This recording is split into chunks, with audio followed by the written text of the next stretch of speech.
né? E nós convidamos o senhor para poder participar agora ainda de um curso nosso, do curso de formação continuada do FIC, em piscicultor. Então, passa o César para fazer melhor apresentação, né?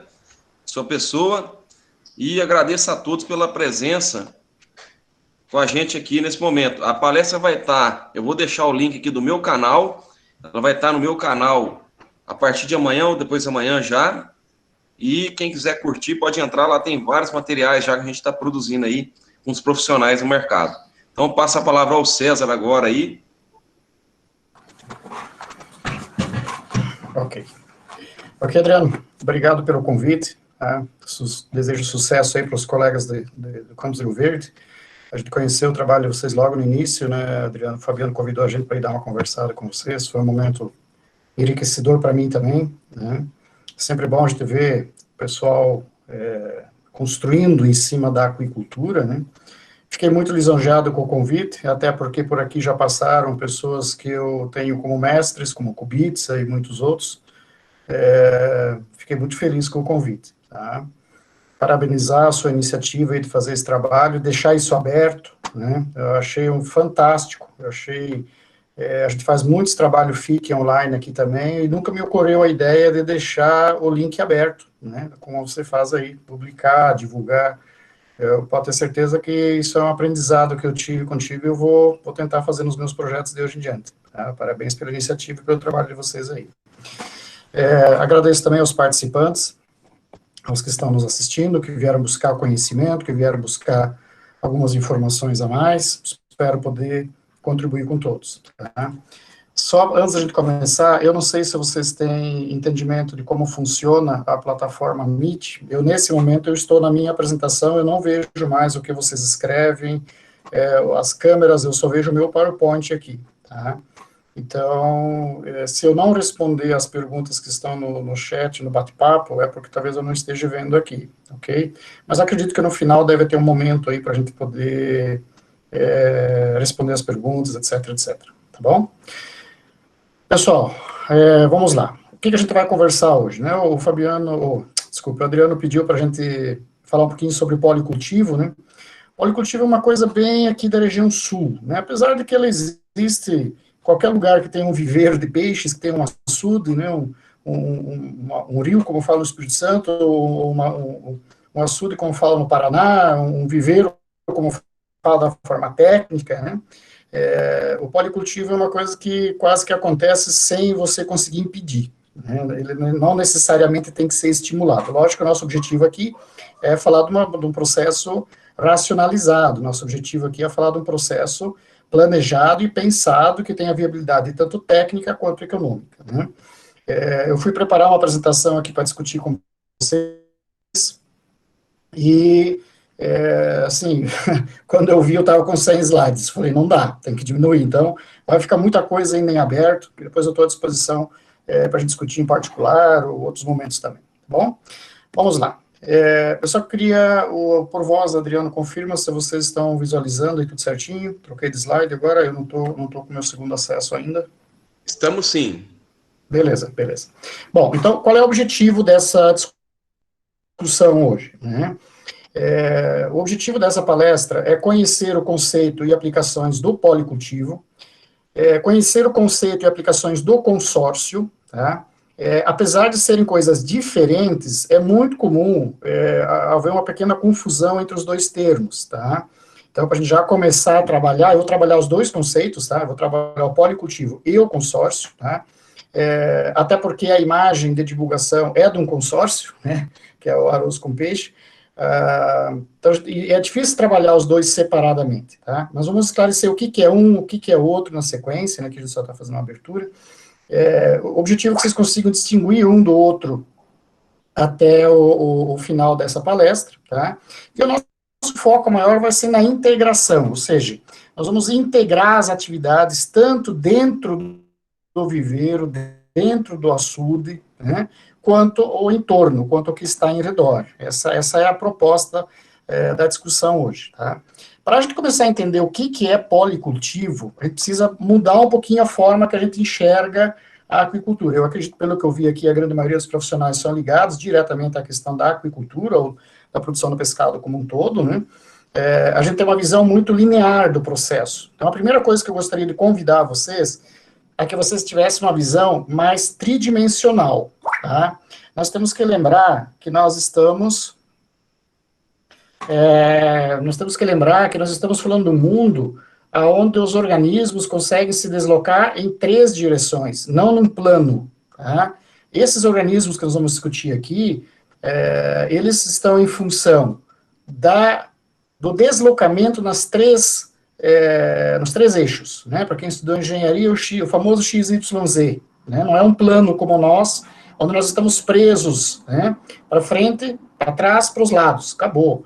Os organismos aquáticos, eles têm uma condição, tá? Eles estão adaptados a isso. A gente precisa lembrar que nós estamos falando de organismos que estão nesse ambiente há muito mais tempo que o ser humano. Nós temos que lembrar, lá do ponto da biologia, que a base do nosso estudo é a biologia, né? Nós temos que lembrar que o ser humano é um organismo adaptado no planeta Terra, digamos, há 100 mil anos, né? As melhores perspectivas a prazo, 200 mil anos, que seja 300 mil anos, tá? Esse é o tempo da existência da nossa espécie, né?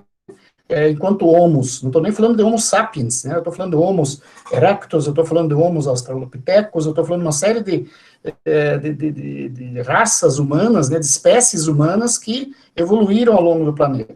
Quando nós falamos em organismos aquáticos, nós temos que lembrar que nós estamos falando de organismos que existem nesse mundo adivinhe, não 100 mil, nem 500 mil, nem 1 milhão. Nós estamos falando de organismos que estão há 100 milhões, 200 milhões de anos nesse ambiente, tá?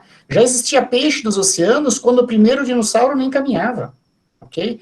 Então nós temos que ter isso muito claro. E se a gente partir para os crustáceos, por exemplo, que é outro foco de ação nossa, na aquicultura, né, como ciência como um todo, nós estamos falando de organismos mais antigos ainda. Então imagina as capacidades adaptativas que esses animais, que esses organismos tiveram nesse tempo todo. E agora você também junte a isso a questão da tridimensionalidade, tá? Não estão presos a um plano, são tridimensionais, tá? Então, o primeiro aspecto que a gente coloca no policultivo, a primeira coisa que você precisa lembrar é que nós vamos misturar um monte de organismos. Nós vamos colocar 4 tipos de carpas, nós vamos colocar tilápia, nós vamos colocar camarão, tudo em um viveiro só. O indivíduo, às vezes, que não tem um conhecimento muito afinado de como isso funciona, ele vai falar assim, nossa, mas que confusão, esses bichos vão morrer de fome. Não, cada um tem o seu espaço, tem o seu local, o seu momento, tá? O policultivo, ele trabalha o tempo e espaço, e trabalha a tridimensionalidade, não esqueçam disso. Segundo aspecto que a gente precisa lembrar quando fala em peixe, ou crustáceos, né? É uma frase minha, é um bicho que não precisa casaco no inverno nem bermuda no verão, tá? Por quê? Porque são animais que são pecilotérmicos, são animais que a temperatura do corpo deles se adapta à temperatura do ambiente, tá? Lembrando que eu não estou vendo o bate-papo de vocês, então não tenho como responder nesse momento, caso haja alguma pergunta aí, tá? Bom, então lembrem disso, são animais que suportam variações de temperatura e variações ambientais, até em função desse tempo de adaptação, muito melhor do que a gente sequer imagina, tá? O ambiente aquático, nós precisamos lembrar que as interrelações no ambiente aquático, as relações do bio, do gel e do químico, são muito intensas, tá? Quando se fala em ambiente aquático, cuidado para não confundir com criação de organismos terrestres, né, com tetrápodes. Não confundir com criação de frango, com criação de suíno, com criação de bovinos. É outro mundo, cara. Né? Primeira coisa é isso, abra sua mente. Pensa numa nova abordagem, questione as suas verdades, porque senão o que a gente vai discutir aqui hoje não tem sentido. Tá? O policultivo, ele não pode ser visto linearmente, ele não pode ser visto de forma, uma linha, como ensinam para nós na biologia do ensino médio, tá? Já deve estar aparecendo para vocês aí, isso é o conceito de fluxo de matéria e energia, ou fluxo de massa e energia, isso que a gente estuda lá no ensino médio, né? É uma coisa linear, produtor, consumidor primário, né, o capim, lá o o gafanhoto, o passarinho, que ali é um martim pescador, mas é um passarinho que vai, teoricamente, comer o gafanhoto. O passarinho vai ser comido pela águia, e no final todos vão para o decompositor, né? É linear, é uma linha reta. Como é que isso é no ambiente aquático? Se prepare. Ô César, só um No ambiente minuto. aquático isso é assim. César, só um minuto. Na minha tela o senhor não está apresentando. Coloca para apresentar novamente. Ai, meu Deus. Só um instante. Ah, tá paralisado aqui. Ué. Retomar a apresentação. Ué, o que aconteceu que ele parou de... Isso nunca tinha me acontecido. Desculpe, gente. Como eu não vejo a tela que vocês veem, vocês têm que me alertar. Tá ok agora. Voltou?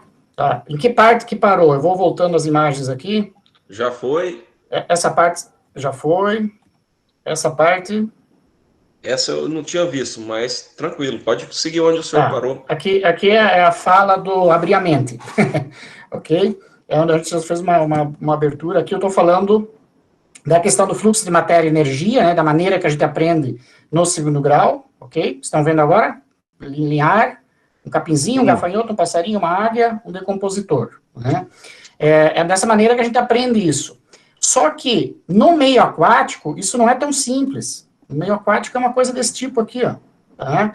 No meio aquático, nós temos uma coisa que chama microbial loop. Tá? E eu agradeço ao Jorge Matos Casaca, lá da IPAGRE, aqui de Chapecó, Santa Catarina, que durante o doutorado, nós temos doutorado junto, um dia ele apresentou uma palestra, ele apresentou esse conceito, eu nunca tinha ouvido falar disso. Cara, isso abriu um mundo para mim, aí eu passei a entender coisas que antes eram incógnitas, que eu não conseguia entender, né, a importância do fito, do zooplâncton, né, quando você estuda o microbial loop, que é um conceito que a gente não é muito acostumado a trabalhar na aquicultura aqui no Brasil, aí você começa a entender um pouco melhor como que o policultivo se torna viável.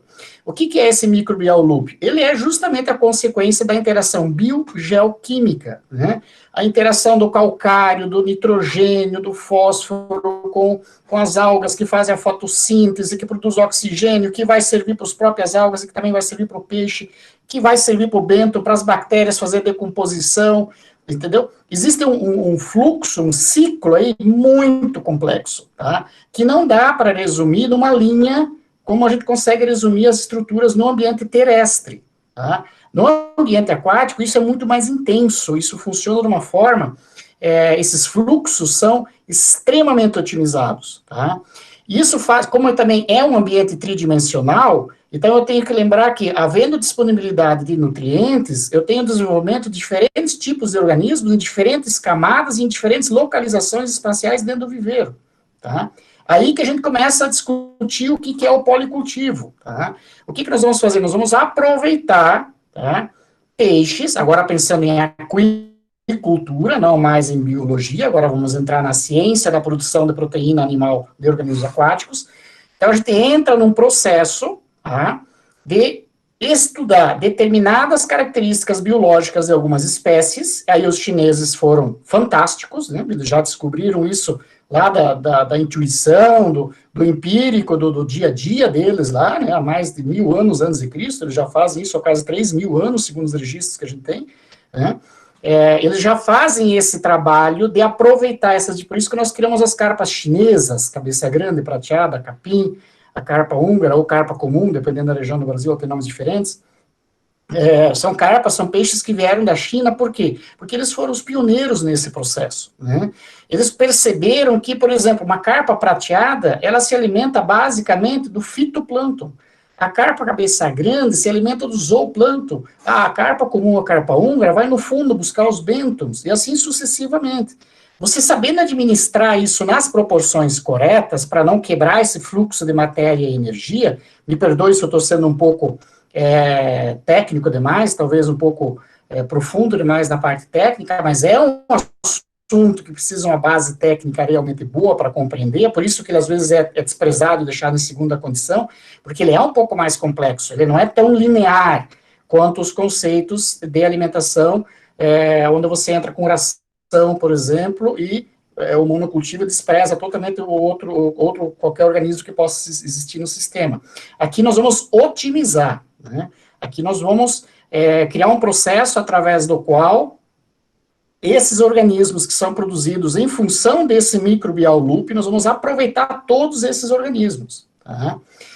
Então, para a gente conseguir conceituar, né, para a gente poder ter uma base, para a gente ter um entendimento, nós precisamos diferenciar o que é um policultivo e o que é um consórcio, tá certo? Um policultivo é a criação de uma espécie com hábito alimentar diferente, mas no mesmo ambiente. Um policultivo. O consórcio, nós vamos pegar espécies, às vezes, totalmente diferentes, tá? E vamos misturá-las no mesmo ambiente. Por exemplo, eu vou criar peixe junto com búfalo, que é uma experiência que tem lá na ilha de Marajó, né? Isso é um consórcio. Para entender isso um pouco melhor, eu fiz um resuminho.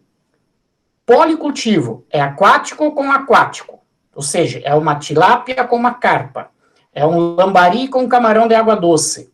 São dois organismos aquáticos, eles precisam da água. Sem água, eles morrem. Todos morremos sem água, né? Mas no sentido aqui de obter oxigênio, reproduzir, ou seja, fechar seu ciclo de vida, né? São animais totalmente aquáticos. Só que eles ocupam locais diferentes dentro do viveiro. Então, esse é o primeiro cuidado que tem que ter. Às vezes a pessoa liga assim, professor, eu posso fazer um policultivo, às vezes o pessoal fala consórcio, porque confunde, né? Mas eu posso fazer um policultivo, um consórcio de catfish, o bagre americano, com carpa comum? Não dá, até dá, mas é uma coisa complicada. Por quê? Porque os dois estão no mesmo ambiente. Né? Os dois estão lá no fundo, os dois estão buscando o bento, e se você jogar a ração, eles vão comer lá embaixo, certo? Então, essa é a questão do policultivo. Eles estão no mesmo ambiente aquático, só que em locais diferentes. Então, você tem uma carpa-capim comendo a vegetação que cresce ao redor do viveiro, ou que você fornece, e também tem um catfish, um bagre americano, no fundo, capturando os bêntons, insetos, pequenos crustáceos, etc., que se desenvolvem nesse ambiente, ou uma eventual ração que você vai jogar lá, que a carpa-capim provavelmente não vai pegar, ou vai pegar muito pouquinho. Policultivo, aquático, mais aquático. Os dois são aquáticos. Consórcio, aquático e um não aquático. Quando eu falo não aquático, por exemplo, eu posso falar da aquaponia, né? Eu já vi que tem uma pessoa ali que trabalha com aquaponia. É um consórcio, tá? Não é um policultivo, é um consórcio, não é uma policultura, tá? É uma integração através do consórcio. Por quê? Porque eu vou ter o peixe, eu vou ter o camarão, né? Se eu tiver os dois, eu tenho um policultivo, e se eu coloco em cima uma estrutura para produzir alface, tá? Eu passei a ter um consórcio. Eu aproveito aquela água fertilizada pelos peixes, tá? E esse fertilizante, essa matéria orgânica, esses nutrientes, né, do processo de produção, que agora são nutrientes, não são mais um lixo, né? Não são mais algo indesejável, agora são algo desejável. Esses nutrientes agora vão para a alface, vão para uma cama de cultivo, vão para uma estrutura onde eu vou poder aproveitar esses nutrientes e fazer a produção da alface. Aí eu tenho um consórcio, tá? Quando eu falo não aquático aqui, por exemplo, o arroz com peixe, a famosa risipsicultura, é um consórcio, tá? Por quê? O arroz não precisa d'água, ele não é plantado na água? Sim, mas ele consegue fechar o ciclo de vida dele sem água. Só não é economicamente viável, ok? Se for um arroz irrigado, se for um arroz de ambiente úmido, porque tem um arroz de sequeiro também.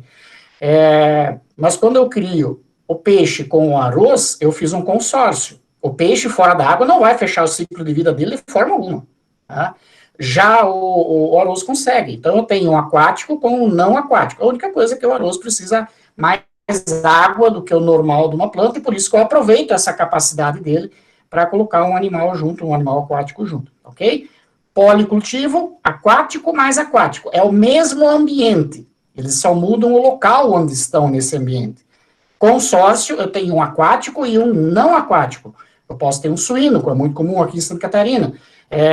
Eu posso ter um arroz, como é muito comum no Rio Grande do Sul, né? Lembrando que o policultivo, o consórcio, são muito comuns aqui no sul do Brasil, em outras regiões não é tão intensamente trabalhado. Então, alguns exemplos aí de consórcio, né, que a gente vai tentar discutir rapidamente aqui, porque é muita coisa, que eu falei, para eu falar aqui até às 10 da noite, quem me conhece um pouquinho sabe que eu vou bem mais longe do que isso, né? Eu vou tentar dar uma pincelada em algumas experiências que são desenvolvidas, aí depois quem tiver interesse em material mais específico, gostei daquele negócio lá do Amazonas, lá do projeto Piraçaí, né? Tem um material aqui, gostei do peixe verde lá do pessoal da IPAR de Chapecó, tem um material aqui, a gente contribui, distribui para vocês, depois eu passo para o Adriano também, ele pode divulgar com vocês aí, tá? Então, alguns exemplos de consórcio. A risipicicultura. Risipicicultura é peixe com arroz, tá? É um consórcio. A aquaponia é um consórcio. Projetos de fruticultura, como o Piraçaí, depois no final eu vou falar um pouquinho, que é a criação de peixes, principalmente o pirarucu, junto com fruticultura, tá? É um consórcio. O peixe verde, que usa pastagens fora do viveiro para criar carpa-capim, é um consórcio, tá? Isso na parte de produção vegetal. Na produção animal, nós temos os marecos, muito famosos na China, né? O pessoal, o tradicional é a criação de marecos junto com os suínos. Aqui no Brasil até se tentou isso, funciona bem. Então, algumas pessoas falam, isso não funciona. Funciona muito bem. O problema é dar destino no mareco. Tá? E a suinocultura, que é bastante controversa, né? Para nós aqui não tem muito segredo, desde que você entenda como isso funciona, tá? Com tecnologia, com pacote tecnológico devidamente trabalhado. É um processo muito interessante, né, um consórcio que a gente desenvolve, que chama Mavip, né, que é a produção, inclusive, aqui da região onde eu estou hoje atuando, como professor da Rede Federal, que é na região aqui do Rio do Sul, na Alto Vale do Itajaí, em Santa Catarina. E temos os policultivos propriamente dito. Aí nós temos o policultivo do camarão gigante da Malásia com tilápia, com lambari, o camarão marinho com ostra, carpa com tilápia, tilápia com dourado, vou citar alguns desses exemplos, né. Então, quando a gente fala da tilápia com dourado, por exemplo, tem um projeto muito interessante lá do pessoal da Copacol, não sei se tem alguém do Paraná presente aí, um trabalho feito lá pelo Nestor e pelo pessoal do projeto Pacu, onde eles utilizaram o dourado, né, que é um peixe que tem uma capacidade de predação muito alta, ele é um predador extremamente eficiente, né, junto com a tilápia. Isso é um policultivo, tá? São dois organismos aquáticos dentro do viveiro, aonde você utiliza a fragilidade de um como potência para o outro, né? Aquela tilápia que, eventualmente, mesmo passando pelo processo de inversão sexual, alguma ainda consegue se reproduzir, porque nenhum processo desse é 100% perfeito, isso não existe, né? É por isso que os laudos sempre saem 99,9% de machos, porque não dá para afirmar que é 100%, que uma outra fêmeazinha sempre consegue escapar. Para essas fêmeazinhas, o que o pessoal fez? Fez uma experiência muito interessante, colocar o dourado junto, né? Eu recebi um prêmio de inovação aí em 2019, é um tipo de policultivo, né? Muito interessante. Mas não é viável, porque o dourado, não sei o quê, difícil, manejo e tal. Tudo bem, são questões que precisam ser talvez trabalhadas, mas é um exemplo de policultivo, tá?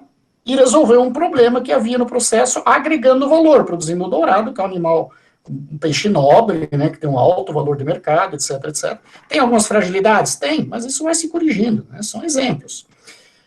A outra questão que até bem pouco tempo atrás era bastante comum aqui em Santa Catarina, em algumas regiões do Rio Grande do Sul, agora vem diminuindo um pouco, né, falar de arroz um pouco, né, para o pessoal, né, para alguns aí, aqui em casa, a dona esposa já falou, arroz aqui só na imaginação, porque parece que o preço ficou meio alto, né, não sei exatamente o que está acontecendo, mas uma solução aí, vamos produzir arroz com peixe, vamos solucionar o problema do arroz, é uma oportunidade para nós agora, né. Nós temos aí a risipicicultura, que é o quê? É o consórcio, né, do arroz com a criação de peixes. Aqui no Brasil não é muito comum, né, isso é um sonho que eu sempre tive aqui no Alto Vale do Itajaí, aqui é uma região que produz muito arroz, é um dos grandes polos de produção de arroz aqui da região sul, né, essa região onde eu estou aqui. Eu vejo aqueles arrozais imensos, aí me vem à mente aquelas imagens da produção de camarão de água doce de Bangladesh, da Índia, da China, da Tailândia, né, onde eles produzem muito camarão, Filipinas também, produzem muito camarão junto com o arroz, porque os ciclos são muito parecidos. Com peixe, às vezes, é um pouco complicado, porque o peixe tem um ciclo um pouco maior do que do arroz. O arroz tem um ciclo dependendo da espécie. Agora, o camarão não, o camarão ele fecha perfeito, né? O problema é que os nossos produtores de arroz hoje utilizam bastante inseticidas para controlar pragas, e aí, inevitavelmente, você acaba matando o camarão também, o que tem inviabilizado o meu projeto. Mas um dia eu tenho esperança, eu vou chegar lá, né? Vou conseguir conscientizar o pessoal de fazer um arroz orgânico, alguma coisa assim. Então, a risipicicultura, né, ou a risicarcinicultura, né, é algo como vocês estão vendo nessas figuras, são tanques, né, onde os peixes são manejados, né, são trabalhados, tá? Se faz o plantio do arroz irrigado, né, o arroz recebe água um certo período aí do cultivo. Deu uma piscada na minha tela aqui, vocês estão recebendo a imagem ainda? Agora eu fiquei desconfiado. Estamos sim. Ok. Qualquer coisa me dá um grito, porque eu não vejo o que vocês estão vendo. Então, assim, quando se trabalha a risipsicultura, eu busquei um exemplo aqui um pouco antigo, né, da região sul aqui do estado de Santa Catarina, região de Turvo, onde havia uma cooperativa que produzia arroz orgânico. Pelo conhecimento que eu tenho, era a única cooperativa do Brasil que produzia arroz orgânico irrigado, né? Como é que eles conseguiram produzir o arroz orgânico irrigado? Porque eles usavam os peixes para fazer o processo que era feito por um herbicida ou pelo trator, etc, etc. Eles usavam os peixes para isso, né? Quando feito o plantio do arroz, eles inundam os arrozais, povoam com os peixes, carpa-capim, carpa-húngara ou carpa comum, como vocês conhecem, carpa prateada, carpa cabeça grande, né, tá aí as proporções aí na tela. Esse material depois fica disponível, se vocês quiserem fazer uma cópia. E os peixes entram dentro desses arrozais, tá? Quando eles fazem os manejos do arroz, tá? Tem um período, tá, em que outubro e novembro é feito o plantio do arroz, entre dezembro e fevereiro esse arroz é inundado, ele recebe os peixes, esses peixes ficam na estrutura junto com o arroz, quando possível, em março esse arroz é cultivado, quando baixa a água para tirar o arroz, os peixes voltam para esses fossos, né, essa parte que tem água, que vocês veem aí nas figuras, nas imagens. Quando baixa a água do arroz, os peixes vão acompanhando a água e vêm para essa parte mais funda, né, que tem 1,5 m, 1,60 m. O arroz tem uns 60 centímetros de inundação, tá? Quando quando chegou a época da colheita, tá, recolhe a água para secar, para poder entrar com as máquinas, os peixes vão para essa vala, onde eles agora são alimentados com ração, tá? E depois que a colheita terminou, a área é inundada novamente e os peixes voltam a ocupar toda a área. Não sei, para quem não conhece, o arroz, quem planta arroz, ele só planta arroz, dificilmente ele planta outra planta, porque ela não suporta o excesso de umidade do solo onde o arroz tem que ser cultivado, o arroz irrigado. Então, de março a outubro, esse terreno fica abandonado, ele fica vazio, não tem nada para fazer ali. Então, quando você coloca o peixe, o que acontece? Vai inundar, você coloca o peixe, agora você vai alimentar ele um pouco, né, com ração, alguma coisa assim, e as diferentes espécies de peixe, tá, vão fazer o quê? A carpa comum ou a carpa húngara, ela é um trator, ela é um arado, ela vai revolver, até pela quantidade que é colocada, né, com a quantidade alta, ela vai revolver o fundo, ela vai disponibilizar nutrientes, ela vai arrancar raízes de plantas daninhas, vai ajudar na decomposição da matéria orgânica da palhada que ficou, tá? A carpa-capim vai consumir as plantas que estão crescendo ali, a prateada e a cabeça grande vão se alimentar do plâncton que vai ser formado pela grande quantidade de nutriente que é disponibilizado, né? Lembrando, isso não é um processo para produzir peixe, isso é um processo de produzir arroz, onde junto se produz o peixe, tá? Segundo alguns estudos feitos, depois quem quiser tem um trabalho feito aí pela IPAGRE aqui de Santa Catarina, que é o órgão de extensão aqui do pessoal, assim, extremamente reconhecido no Brasil todo pela qualidade do trabalho que eles fazem. Quem tiver interesse, eu tenho um trabalho feito pela IPAGRE, onde eles fizeram um estudo econômico disso, né, trazendo aí o acréscimo de receita, etc, etc. Resumindo, né, a receita adicional com a risipsicultura, no momento que foi feito esse estudo, ele chegou a 5 salários mínimos por hectare a mais, né, já descontados os custos aí, né.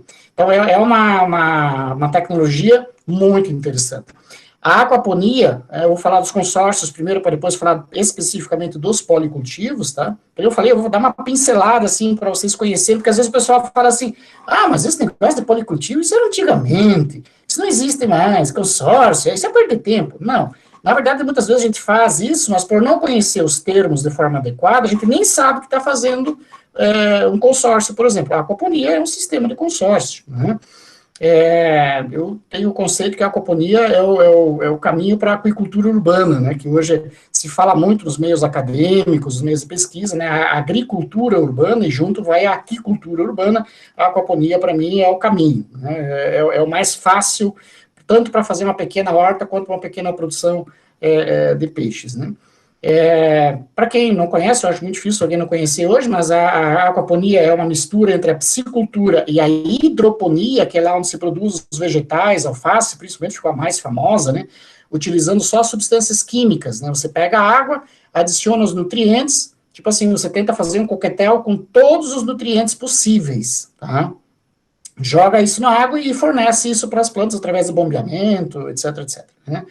E aí, chegou um certo momento que alguém falou, peraí, para que eu vou colocar um monte de coisa, de substância química ali, de matéria mineral, e etc, etc, para fazer essa nutrição, se quando eu tenho o peixe, eu tenho um problema, né? Na verdade, isso é uma técnica bem antiga, lá os astecas, os maias já faziam isso lá na América Central, antes da colonização europeia, né? Não vamos entrar nisso agora, porque não é objetivo, mas alguém se ligou de que colocar peixe e vegetal no mesmo sistema poderia ser muito interessante, né? Como é que isso funciona? É uma coisa extremamente simples, né? Se você olhar assim no primeiro momento é simples, lógico que o fazer aí é outra história, mas o conceito é razoavelmente simples. Você vai ter um tanque com os peixes, é um sistema fechado, um sistema que recircula a água, né? Você vai ter os peixes no tanque, você vai alimentar esses peixes, pelo metabolismo deles, vão produzir excretas à base de fósforo, de nitrogênio, potássio, uma série de materiais que sobram aí do metabolismo, né? Essa água agora vai ser bombeada para uma cama de cultivo, onde você vai cultivar os vegetais que te interessam, né? O mais famoso é a alface, mas nós aqui já fizemos experiências com beterraba, com hortelã, com menta. Estamos com um projeto grande agora de tomate, são em torno de 400 a 500 plantas de tomate por ciclo, tá? Com tanque de 15 metros cúbicos, povoado com tilápia ou com carpas, cada um faz uma espécie diferente. Isso hoje é um projeto de doutorado, a gente está acompanhando um colega nosso, professor aqui da área da agronomia, que está terminando o doutorado dele, em cima desse estudo da aquaponia, né, trabalhando a parte da fisiologia vegetal do tomate dentro desse processo. E cada ciclo a gente cultiva de 400 a 500 pés de tomate, marcas comerciais, né, é uma produção assim, uma estufa de quase 400 metros quadrados, né, é uma estrutura grande, pensando não só na viabilidade técnica, mas também na viabilidade econômica desse processo. O normal da aquaponia são estruturas menores, né, são coisas mais pequenas e tal. Nós fizemos algumas experiências aí um tempo atrás, hoje a gente já está mais focado, mas quando a gente começou, isso é um pouco da nossa estrutura aqui, painéis solares, a parte elétrica, né, toca toda a parte de bombas, etc, etc, uma estufa para absorver o calor. Temos que lembrar que estamos aqui em Santa Catarina, o meu laboratório ele fica a 700 e poucos metros de altitude, e isso aqui no sul significa muita coisa, isso é frio no inverno, né, então a gente precisa recorrer à estufa, os painéis solares. Esse tanque faz a coleta da água, fazia, né, hoje é outro local, outra instalação, ainda estamos mudando o laboratório. Esse tanque fazia a captação da água da chuva, então a gente usa energia solar, usa a água da chuva, né, aquecimento solar para os peixes, a gente fez o sistema com mangueirinha, parece que não, mas funciona jóia esse negócio aí. Depois com a estufa a gente acabou nem precisando mais desse sistema de aquecimento. Aqui foi uma das primeiras experiências que nós fizemos, né, eram os tanques onde a gente tinha as aulas peixe das aulas práticas dos alunos, e a gente resolveu brincar para ver uns pés de milho lá no fundo, a gente foi brincando. E a primeira experiência foi essa daí, foi tomate cereja com feijão de vagem e agrião, se eu não me engano, agrião. E foi, assim, um resultado fantástico, né? Daí a gente foi, a mesma experiência ainda, a gente foi estudar isso um pouco melhor, né? E aí começamos a montar estruturas um pouco mais elaboradas, né? Eram tanques pequenos, então vocês veem ali termômetros, né? Tem todo um sistema aí.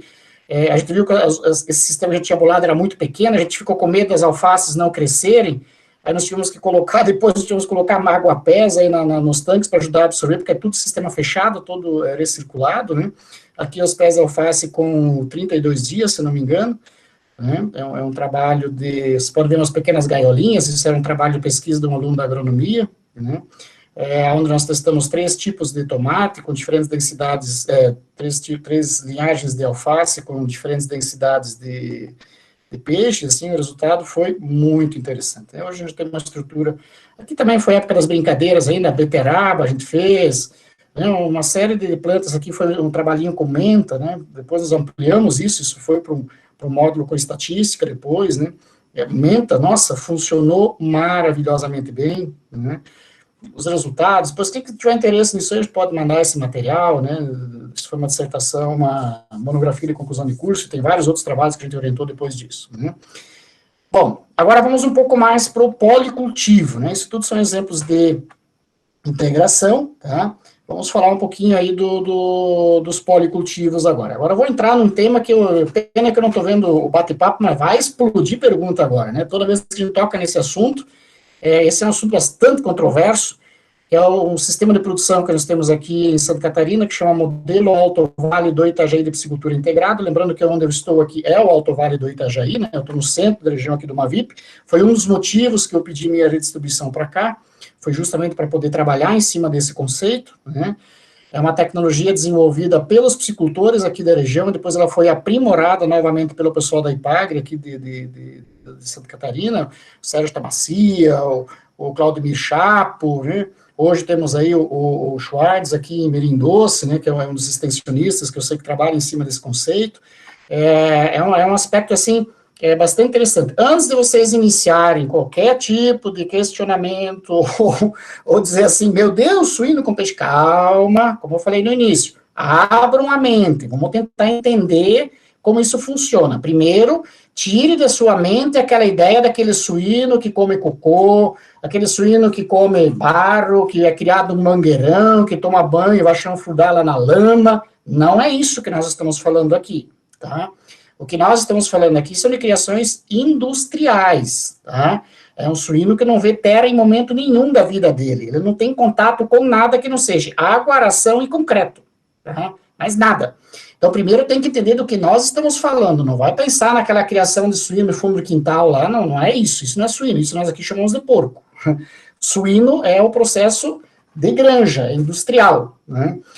E para isso, tem toda uma tecnologia que foi trabalhada junto com a FAO, que foi trabalhada junto com a IPAGRE, com a Embrapa na época, o regramento disso foi com o pessoal do meio ambiente, Secretaria de Agricultura, Promotoria Pública, associações de piscicultores, tem toda uma construção que foi feita em cima disso, não é que alguém levantou de manhã e falou assim, vou criar porco em cima junto com os peixes, né? Legal, vou pôr porco lá e vou ver o que acontece, não é assim que isso funciona, né? Então, tem algumas regras básicas dentro desse processo. Só isso aqui daria uma semana de curso, né? Só essa parte aqui, mas eu vou tentar abordar isso sem destruir o conceito, que geralmente é muito difícil, né? Porque nós temos uma imagem muito negativa da ideia do suíno, que ele é aquele que tem aquele bichinho que ataca o cérebro, né? Já me falaram muito isso, né? Porque eu trabalhei no Espírito Santo. Até os alunos falaram, professor, mas o porco não tem aquele bichinho que ataca o cérebro? O porco, sim, aquele que é criado solto. O suíno não tem isso, até porque ele passa por todo um processo de inspeção sanitária para abate, etc, etc. Se esse bicho tem, seu peixe é para ter doença por causa do suíno, imagina o que suíno não tem, né? E ele passa por todo um processo de fiscalização extremamente rigoroso, porque são animais geralmente destinados à exportação, onde não pode cometer erros, né? Vocês viram lá, entrou umas caixas de frango com Covid, lá não sei na onde, lá já travou tudo, né? Então, ou seja, não dá para brincar com isso é sério. Para esse modelo funcionar, que ele é um sistema de consórcio e policultivo, existe uma lei aqui no estado, 11.700 e pouco, não lembro agora certinho qual é o número da lei, mas desde 2012 isso é uma lei, antes disso tinha uma instrução normativa, né? Essa lei agora foi novamente reformulada, ela foi, ela passou por um processo disciplinar novo agora, né, que mantém essa atividade, inclusive.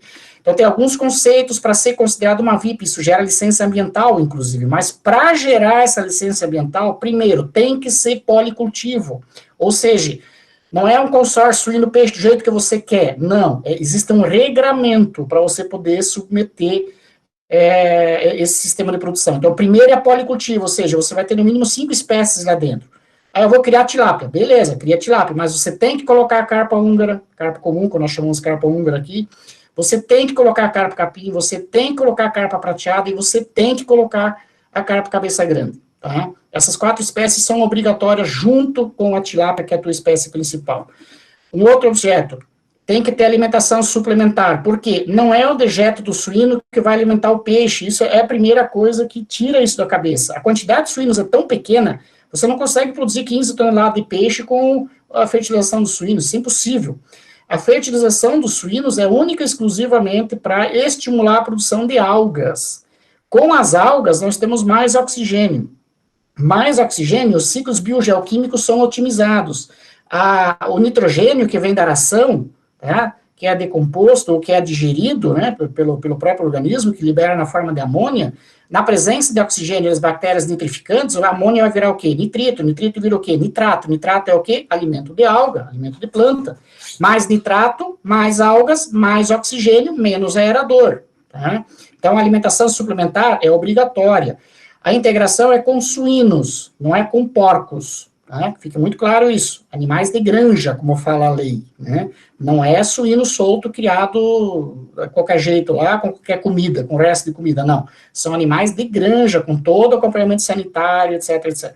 Tá? Se alguém tiver interesse, eu tenho um trabalho produzido na Unesp de Jaboticabal, né, que é um grande centro de piscicultura, tá, pela Fabiana Pilarski, que hoje, inclusive, é docente lá, em Jaboticabal, da área de doenças, parasitas, etc, etc.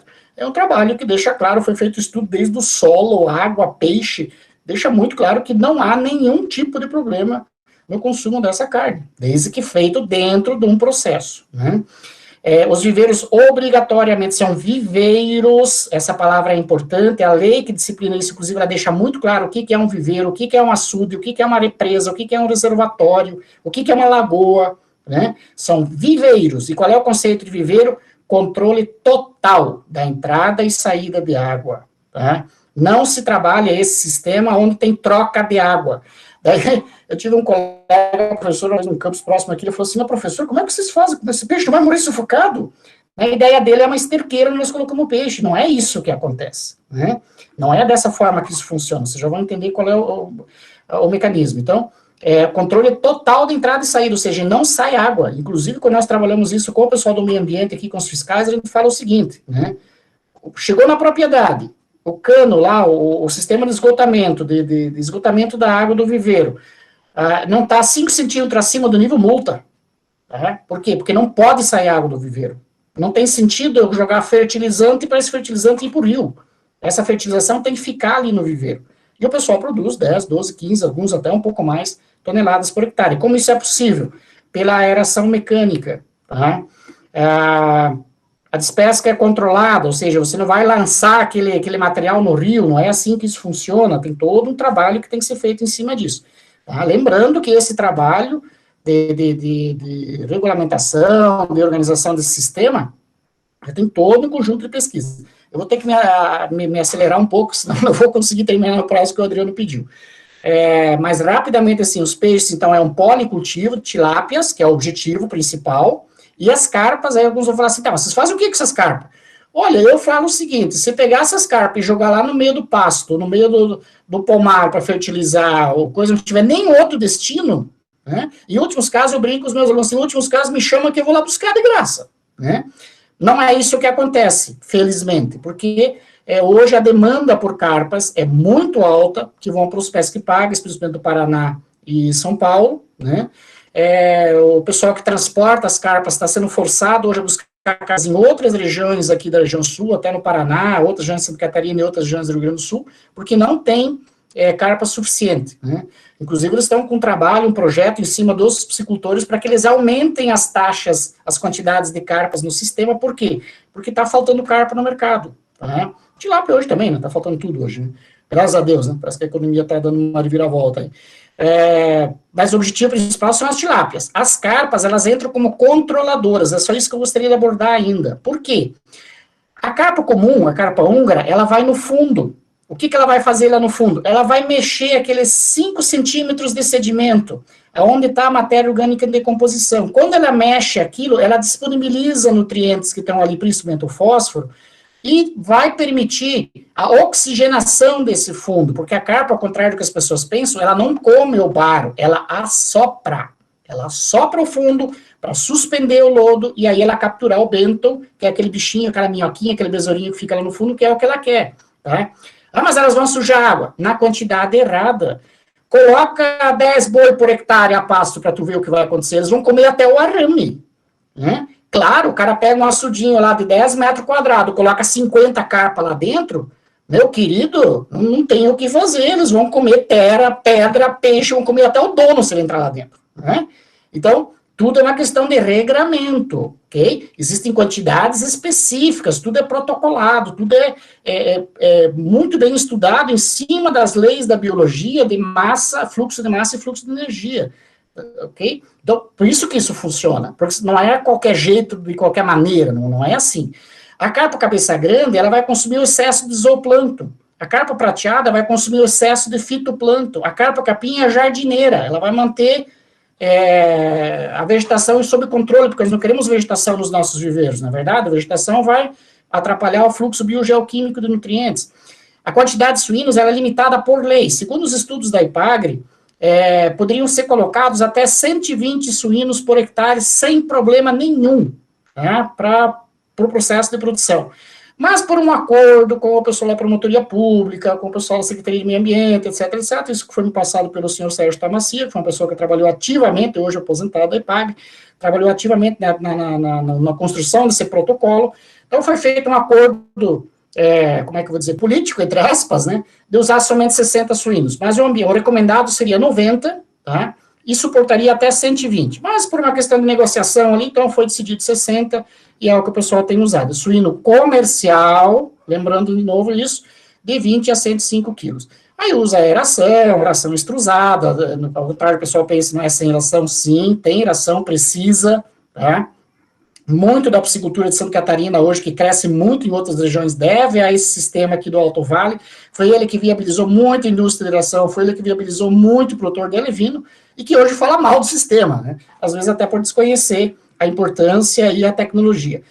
Uma curiosidade é que a gente só entra na alimentação dos peixes com ração a partir de 120 a 250 gramas, dependendo aí da decisão do técnico que acompanha, que decide isso, mas não se entra com ração desde o início, porque nós trabalhamos com espécies fitoplantófagas, como, por exemplo, a tilápia, né, que não precisa de ração necessariamente nos primeiros momentos, tá certo? Não tem troca de água, a despesca é feita com manutenção de assim, a lei do 15.736, que disciplina isso. Eu vou avançar, porque senão eu só falo disso hoje. O microbial loop eu já falei lá no início, aqui tem uma versão em inglês, né, para quem gosta do inglês, tem uma versão dos americanos aí também, né, depois eu posso passar esse material para vocês. A construção das baias, a construção do viveiro é tudo modulado, tá? A casinha ali, a baia, o suíno ele toma banho, a parte da água entra dentro da estrutura. Eu não vou ter tempo de aprofundar isso, mas essa parte, opa, era para ser preta, era para ser vermelha a cor aqui, né? Essa região aqui, ó, nossa senhora, esse meu mouse está ruim aqui, né? Essa região aqui a gente chama de piscina, né? O suíno ocupa toda essa região aqui, mas nós acabamos, essa parte aqui ela é construída um pouquinho mais baixa, de forma que a água entre, a água vai vir mais ou menos nesse nível aqui, ó, né? Então tem 1 metro ali, mais ou menos, que a gente chama de piscina, que é onde o suíno, que é um parente do hipopótamo, caso vocês não saibam, né? São cascos partidos, né? O suíno, o hipopótamo é do grupo dos suínos também.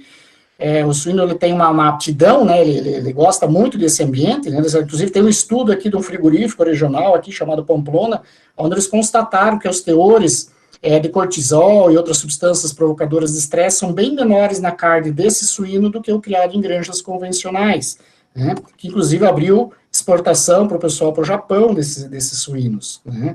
Ok? Então, layout aí, eu vou avançar. Aqui é um pouquinho das fotos de como isso é construído. Infelizmente, eu não vou poder me ater a muito isso. É um assunto que eu gosto muito. Eu coloquei muitos slides, vocês me desculpem, tá?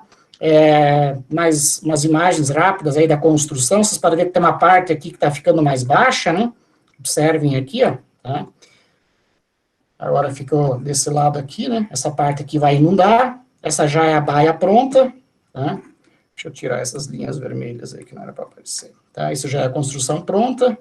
É tudo feito em pedra ardósia ou pedra lousa, não sei como vocês conhecem, que é muito abundante aqui na região, muito barata. Observem lá no fundo a piscina, os suínozinhos aí felizes da vida. Tá? Tem todo um sistema de cálculo aí da quantidade de suínos e peixes, tá? Tem uma equação que calcula isso é responsabilidade do técnico e da assistência. Não vou entrar nisso porque vai demorar muito. Só para vocês terem uma ideia das proporções, né? Nós colocamos aí 75% da população possível é tilápias, depois é carpa comum 5 a 10%, carpa prateada 5 a 8%, cabeça grande 5 a 6% das tilápias. Por quê?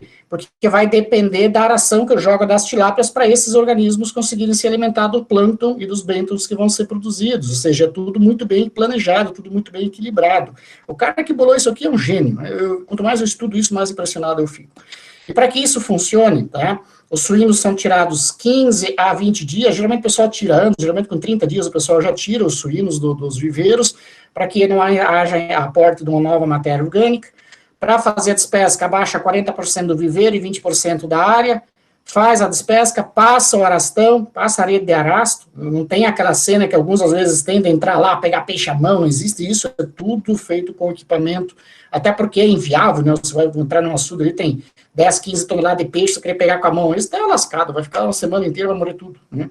Então tem todo um trabalho, essa água é recomendado que ela fique no viveiro, depois que tirou os peixes, a água fica, para que ela haja decantação, né, para que haja sedimentação, e depois o restante da água é liberada para o ambiente, tá? E os peixes remanescentes são capturados. Lembrando que isso são viveiros construídos para esse fim, não é um açude, não é um local que você fechou e inundou, não, isso é construído, é escavado, são as melhores áreas da propriedade, a piscicultura aqui é a atividade mais lucrativa que nós temos aqui na região, e é uma região com aptidão agrícola muito forte, tá? E mesmo assim, a suinocultura é a atividade mais lucrativa, e eu falo isso com propriedade, porque é a minha área de trabalho, além da aquicultura, eu trabalho a parte da administração rural, e a minha paixão é calcular os custos das outras atividades e provar que o peixe dá mais dinheiro. Eu adoro isso, né? Tem toda uma organização social por trás disso, tem associações municipais, tem associação regional, tem cooperativa, a despesca é coletiva, isso é um aspecto importante também.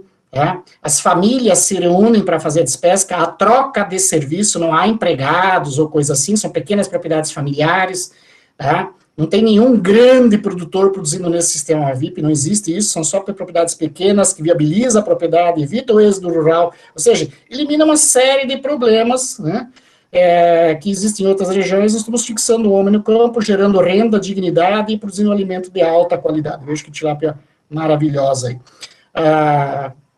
No caso aqui, o que vocês estão vendo o pessoal trabalhar são as bancas de seleção, onde eles selecionam os peixes por espécie e tamanho, né, em função dos compradores, tá? O pessoal passando a rede, já no caminhão que vai para o frigorífico, isso aqui já é uma outra propriedade, o pessoal fazendo despesca, os vizinhos, né, lá no fundo a granja, né. Ok. Não vou me ater mais a isso, senão eu vou... sim, tem as festas também de promover o consumo do pescado, eu acho isso muito interessante, né, cada associação, agora os últimos 2 anos ficou um pouco mais fraco, mas é um trabalho muito interessante, né, que cada associação faz a festa do peixe, uma associação visita a outra, as comunidades participam, etc, etc. Né. Isso aqui é uma integração que a gente teve aí com o pessoal da IPAGRE, com o nosso pessoal do IFC, o pessoal da assistência técnica privada, com o pessoal que veio da França, né, estudar esse sistema, é uma outra história, são as parcerias, né. Temos aí a questão também dos marecos, que é possível, né. Um outro modelo que eu gostaria de mostrar é o policultivo especificamente, né. Ele também é do mesmo jeito como o anterior, mas esse já é um modelo agora do oeste de Santa Catarina, é uma outra região, com uma outra técnica, onde não se procura utilizar aração, apesar de que hoje já está se usando mais aração por causa da tilápia, mas ele foi construído para trabalhar só com a fertilização orgânica em pequenas propriedades. E aí sim um grande policultivo, tá? Carpas, traíras, bagres, cascudo, né, todas as carpas, o jundiá, que é um peixe nativo aqui da região sul, não é o jundiá da Amazônia, tá? O peixe onça, é o jundiá cinza aqui da região sul, né? Como vocês podem ver, estruturas, podem ver ali o sistema de escoamento saindo para fora da água, ou seja, não tem troca de água, né? As espécies que são utilizadas aí, ok? Várias espécies, cada uma com um hábito alimentar diferente, tá? Ou uma complementando a outra, caso não seja diferente. As densidades de suínos representam certas produtividades, ou seja, tudo modulado, tudo muito bem planejado, né? Tudo muito bem organizado, a equação de cálculo também, né, a quantidade de peixes aí que são colocados no viveiro. Depois eu posso passar esses materiais para vocês, se tiver interesse.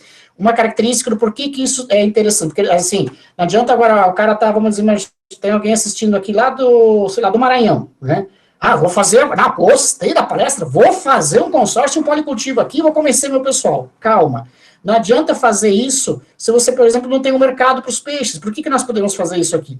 Uma, porque a região serrana e a região oeste do estado, onde esses sistemas são muito fortes, existe o hábito do peixe, do consumo do peixe vivo, existem as feiras, quase toda semana tem venda de peixe.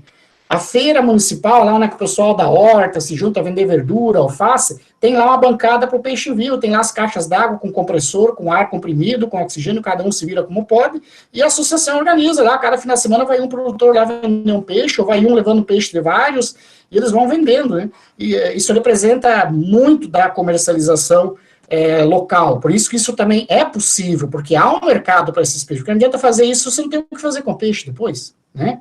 O objetivo disso tudo, gente, me desculpem, amor é muito bom, mas o que alimenta é o dinheiro, né? É o lucro que a propriedade gera. Sem isso, infelizmente, não avança, né?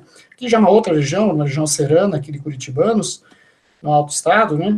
Na região mais serrana aqui do estado, onde as carpas são muito fortes, até para o clima, é muito frio lá, a região da neve, que vocês veem lá no Jornal Nacional, deu neve, né? Essa região é do pessoal das carpas, né?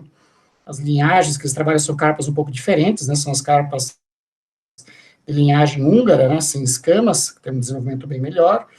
Um outro projeto muito interessante, esse já é mais fácil de replicar em outras regiões do país, é o peixe verde, que também é um consórcio, né, onde se cria a carpa capim, junto com o napier, né, o capim-elefante, não sei como vocês conhecem, né, esse capim aqui, que é plantado nas beiradas do açude, ele já aproveita a umidade, e você corta, ele cresce muito fácil, é uma gramínea, né, muito fácil de produzir, e você joga para a carpa capim. A carpa capim produz esse material aí que se chama de bolo fecal, esse é o cocôzinho da carpa capim, né?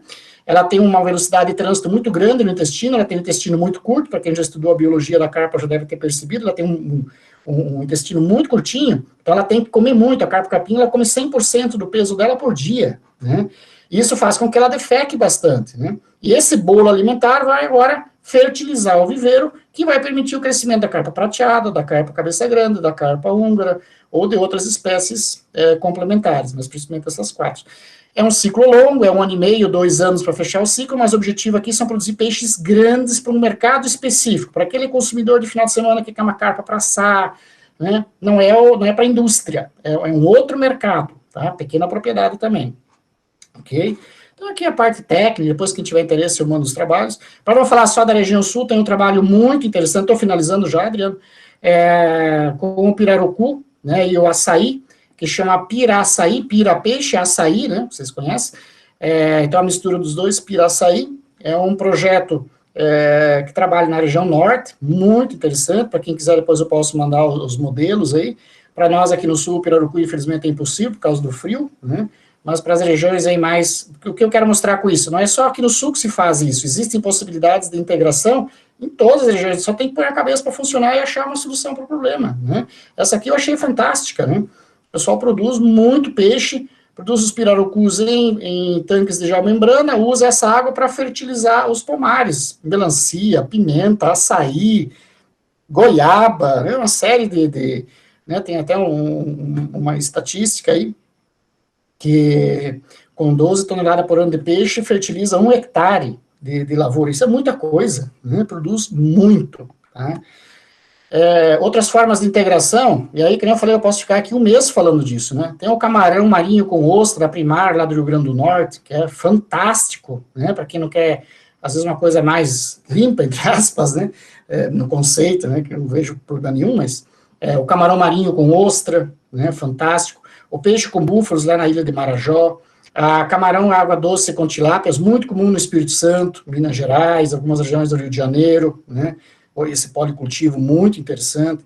O camarão de água doce com carpas filtradoras, né? Que é uma outra possibilidade muito interessante. A tilápia com fertirrigação no Nordeste, tem vários projetos de tilápia, onde se utiliza a fertirrigação, é tipo uma aquaponia, mas em escala mais aberta, vamos dizer assim, né, onde a água entra para a tilápia é alimentada, e a água é tirada do viveiro e é usada na irrigação, é uma fertirrigação, porque a água já sai fertilizada, né, para produzir frutas, verduras, uma série de plantas aí, né. E aí eu vou finalizando, já deu a minha 1 hora, passei 6 minutos, né, foi meio rápido assim, mas a ideia foi dar uma ideia do conceito. Aí eu deixo um desafio para quem está assistindo, né, isso é uma aula do professor Adriano, lá da turma do pessoal dele, né, para ele, para a turma dele, para os demais, eu sempre gosto de deixar um desafio no final, e na sua região, né? Qual modelo de integração que vocês poderiam mandar para eu mostrar para o mundo, por exemplo? Numa próxima palestra, por exemplo, qual é o modelo de integração que eu poderia mostrar? Pensem, existem inúmeras possibilidades. Não adianta vir aqui copiar o nosso. O nosso ele é possível por causa da nossa condição de povoamento, tem toda uma questão histórica, a colonização, o tipo da indústria, o tipo do mercado que nós trabalhamos aqui, isso tornou possível. Eu trabalhei 7 anos no Espírito Santo lá, é impossível replicar o que faz aqui. Por quê? Porque lá é uma outra forma de se trabalhar, abordar a agropecuária como um todo. Então, tem que estudar isso regionalmente. O que eu quero é despertar nas mentes de vocês essas possibilidades, né? E quais seriam essas possibilidades, ok? Então, os meus contatos aí, quem tiver interesse depois em alguns esclarecimentos a mais, depois eu deixo no chat aí também para vocês, para ficar salvo, tá?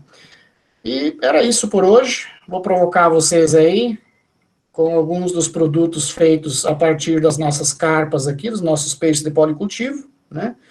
Costelinha de carpa, lombo de carpa defumado, linguiça de peixe, carpa no saco, né, para ser assada, já vem recheada, prontinha, né, só põe no fogo e assar.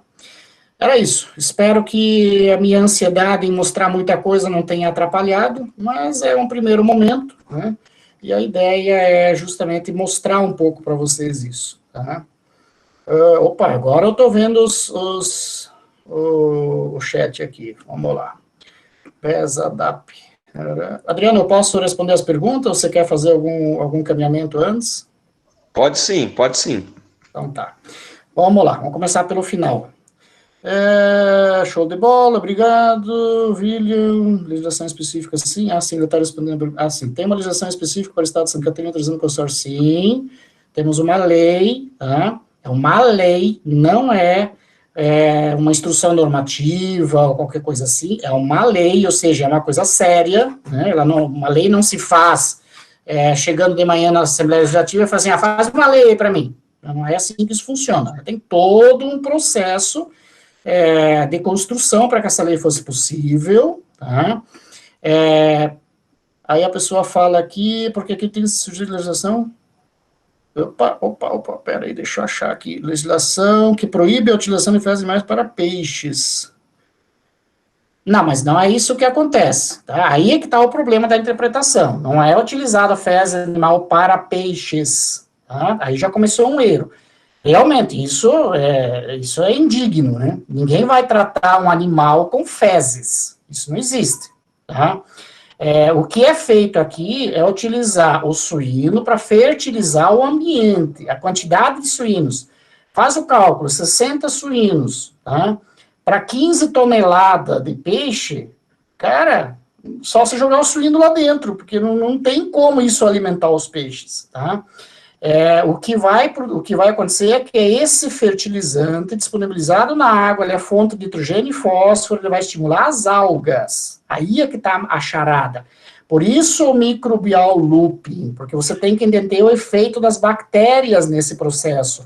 Você não pode olhar isso de forma linear, você tem que olhar isso de forma tridimensional. Nós temos bactérias, nós temos fitoplâncton, nós temos zooplâncton, nós temos o peixe, nós temos bêntons. Tem uma série de aspectos que tem que ser considerados aí, tá? De fato, utilizar fezes animais, isso não existe, não tem cabimento, ninguém faz isso, tá? O que se trabalha aqui é uma integração de uma série de ciências, por isso que eu falei no início, não pense isso de forma linear, que não vai dar certo. Se você pensar o policultivo ou o consórcio, qualquer uma dessas integrações, se você pensar ela como sendo uma coisa, como criar frango, ou como criar suíno, né? Não fecha, não dá certo, não é impossível, realmente, porque não é isso que se faz, tá? É uma coisa um pouquinho mais complexa, precisa bastante estudo para entender esse processo todo. Dá para ser com tambaqui, não sei qual seria a pergunta referente aqui, talvez o policultivo, sim, tambaqui, se você tiver, colocar lá uma matrinchã junto, você colocar um cascudo, um tamoatá, né, alguma espécie... outro peixe, obviamente você já tem um policultivo, né? Já o consórcio, aí precisaria ver qual seria o objetivo, aquela coisa que eu falei no final. Agora eu vi lá, o professor Sara falou lá do suíno com peixe lá em Santa Catarina, eu vou fazer aqui no Pará, vou fazer a mesma coisa, sei lá, no Acre, né? Não, calma, não é assim, tem que entender, por exemplo, o tambaqui, tem que conhecer a biologia desse bicho, o tambaqui, ele não vai se adaptar a esse sistema, isso eu fiz um trabalho lá em Venanal do Migrante, no Espírito Santo, né, em 2008, se eu não me engano, onde nós testamos o tambaqui usando a fertilização, e realmente ele não desenvolveu bem, como o pessoal fez na Unesp, em Jabuticabal com pacu, também não deu certo. Por quê? Porque a biologia do animal não se adapta, ele não é plantófago, né? Apesar dele ser alimentado em pouco de planta, zooplâncton, mas não é essencial no desenvolvimento, no crescimento dele, tá? Aqui está o Adriano colocando no canal. Gerson, qual outra espécie de peixe nativo seria indicada para policultivo junto ao lambari? Essa é uma pergunta que eu faria, né? Que outra espécie eu poderia colocar? Não existe um impedimento. Você precisa estudar, Gerson, estudar a biologia do que você tem e também, assim, qual é o teu objetivo? Porque, assim, eu sou muito crítico dessa coisa, assim, vou produzir peixe. Por quê? Porque eu gosto. Beleza, eu também, eu gosto muito de melancia. Mas se eu pegar um sítio e plantar 5.000 pés de melancia, eu vou fazer o que com isso? Isso vai madurar tudo no mesmo dia, né? Vai madurar na mesma semana. O que eu vou fazer com 5.000 melancia? Então eu planto 2, 3 pés, é o que eu vou conseguir comer se der uma produção boa, e se eu quiser fora disso, eu vou ter que comprar no supermercado, né? Então, assim, primeiro tem que se ver qual é o objetivo de fazer esse negócio com a lambari. É um experimento? É uma produção visando um mercado? Esse mercado está pronto para receber esse produto? Porque, assim, às vezes o pessoal fala assim, mercado se cria, mas isso custa caro, tá? Não se engane. Criar um mercado para um produto, isso não é uma coisa que você vai fazer no teu tempo de vida, tá? E nem com o capital que você tem, porque senão muita gente teria criado mercado para muita coisa aí, e não é assim que funciona. Muito mais prático você olhar e ver o que já está pronto, que já está aberto, tá? E aí você trabalhar em cima disso. Tem mercado para o lambari mais uma espécie, sei lá, cascudo? Não sei, tem que estudar, né? Vou colocar, por exemplo, carpa húngara, funcionaria perfeitamente, mas tem mercado para essa carpa húngara, vai fazer o que com ela depois? Senão você vai chegar no final do teu cultivo, vai ter lá 2 toneladas de carpa húngara, tá? E não vai resolver nada. Como aconteceu aqui em Santa Catarina, de um produtor que foi produzir lambari para o mercado, fez todo um barulho de produção de lambari. O primeiro produtor comercial chegou com um caminhão-truque, abriu as tampas e jogou lá 2, 3 toneladas de lambari dentro do galpão dele. Ele falou, meu Deus, o que eu vou fazer com isso? Né? Por quê? Ele tinha um mercado para, sei lá, 1.000 lambari por semana. Aí o cara apareceu com um caminhão e derramou 50.000 lambari meia hora dentro do pavilhão, dentro da indústria dele, não sabia mais o que fazer com aquilo, apodreceu o lambari e não conseguiu processar, porque era manual, colocar um a um dentro da máquina e tal. Então isso tudo também tem que ser levado em consideração. Tecnicamente, gente, tudo é possível. Tecnicamente, tudo é possível. Mas temos que ter muito cuidado como formadores de opinião, o que vai ser feito com isso depois. Criar uma tecnologia que não tem nenhum sentido econômico, social, ambiental, é uma perda de tempo, é um desperdício de recursos, tá? Então, quando se fala assim, dá para fazer com lambari? Dá. Camarão com lambari é uma possibilidade, camarão de água doce é uma possibilidade. Mas tem mercado, tem tecnologia, tem suporte, né? Tem uma série de questões que tem que ser abordadas, tá certo? Fabrício, o grande Fabrício, foi meu aluno lá no Espírito Santo. Parabéns, organizadores, lembrando que eu tenho como aluno dessa grande... tranquilo, era fazer uma pergunta, Fabrício, não era para me agradar, não, né? O Adriano compartilhou ali de novo, Adriano, Elias Mendes, médico veterinário, ADASP, agência de defesa. Foi a pessoa que perguntou lá do... Ok, isso explica, né? Está bem embasado tecnicamente, de fato, ninguém vai alimentar o peixe com esterco, não existe isso. Aí, aqui para cima já é a apresentação do pessoal. Eric. Vamos deixar aberto, então, quem tem mais perguntas. Jussara, da empresa Aquanatura, Aquaponia. Essa Aquanatura é de onde, Jussara? São Paulo, Minas, de onde é? Aí o pessoal se apresentando aqui para cima. Poucas perguntas. Araraquara, São Paulo. Araraquara, show. Muito bom. A Aquaponia é fantástico. É um negócio que ainda vai dar muito o que falar. Ainda vai dar muito. Tem muito que estudar ainda e pesquisar. Nem me fala. Para você ter uma ideia, Jussara, nós estamos hoje com um projeto, pena que eu estava sem as fotos aqui, nós estamos com um projeto hoje, nós estamos, o pessoal está até plantando essa semana, se não me engano, 450 pés de tomate, em vaso, um por um, cada um irrigado individualmente, é um projeto de mestrado. É o terceiro ano já que nós repetimos a mesma estrutura. Gente, é tomate que a gente colhe, tá? É um negócio assim de caixas e caixas e caixas. É fantástico. E a qualidade não tem igual. Esse é o objetivo do estudo. Então, por exemplo, a gente já tem resultados preliminares, por exemplo, que o BRICS, né, que é um negócio, eu não entendo muito disso, não sou agrônomo, né, mas esses agrônomos vêm lá com o negócio de BRICS, não entendo nada disso. Eu entendi que o tal do BRICS é um negócio de açúcar, aí diz que o tomate produzido ali, ele tem um sabor diferenciado. Uma coisa que eu observei, que eu sou técnico agropecuária também, não sou agrônomo, mas sou técnico agropecuária, né, eu observei que a gente não tem ataque de pragas, né, no nosso sistema, né. E foi até um xará meu aqui da IPAG, que um dia o César Lodge, fui perguntar para ele, falei, César, como é que pode que não... Eu não entendo, a estufa da agronomia fica ali a menos de poucos metros de distância e cheio, sempre com problema, sempre passando veneno, e nós lá aberto, porta, o pessoal entra e sai. Ele falou, César, estuda a nutrição desse tomate e você vai entender por que não tem praga. Você não põe ureia, você não põe fósforo, ele desenvolve de forma mais natural, não tem tanto açúcar disponibilizado fora do horário na planta, obviamente os insetos não vê graça de ficar atacando aquilo. Né? Ele só produz açúcar na hora que vai madurar o fruto. E na aquaponia tem nutrição praticamente constante. Sim, né? Ele não é forçado em pico através de nutrientes químicos, alguma coisa assim, né?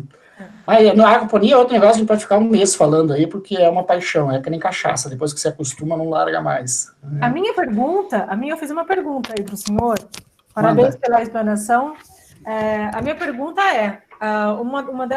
um dos critérios da aquaponia é a visão dela orgânica, não podemos falar que ela é orgânica, e o conceito se dá inteiramente.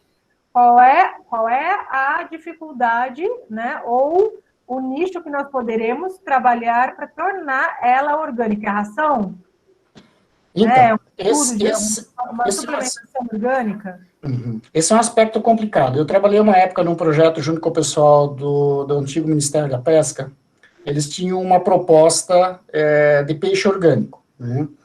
Eu vim do oeste do Paraná, eu sou natural de Toledo, em Marechal Rondão, não sei se vocês têm conhecimento, mas houve um frigorífico com o pessoal do Texas que tentou produzir tilápia orgânica. Imagina, lá no meio do agronegócio, lá no meio da soja, o pessoal tentou produzir tilápia orgânica. Não deu certo, por vários motivos. Primeiro, a água que eles pegavam era dos rios, e os rios já vinham com agrotóxico. Acabou, já não se fala mais. Segundo, eles não conseguiram soja nem milho orgânico suficiente para fazer a aração.